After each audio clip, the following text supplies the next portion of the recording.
అసలు అసలు ఏం చూసుకునే నీకు పగరు? నీలాంటి ఆడదానికి రోజు ఒకదాన్ని కట్టుకోగలను, గంటకు ఒకదాన్ని ఉంచుకునే కెపాసిటీ నాలో ఉంది. I can buy any bloody girl with my capacity. అయినా నువ్వే కావాలని నేను కోరుకుంటున్నాను. ఎందుకో తెలుసా? నువ్వు నాతో ఉన్నన్ని రోజులు నువ్వు నా గురించి ఆలోచించావు కాబట్టి, నువ్వు వెళ్ళిన రోజు దగ్గర నుంచి నేను నీ గురించి ఆలోచిస్తున్నాను కాబట్టి. చేసిన తప్పు దిద్దుకున్న వాడినే సానుభూతి చూపించాలి కానీ సాధించకూడదు.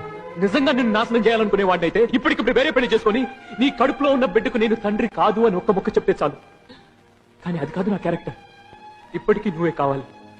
నువ్వు నన్ను కాదన్నా నువ్వు సుఖంగా ఉండాలని మనస్ఫూర్తిగా కోరుకుంటున్నాను. God bless you.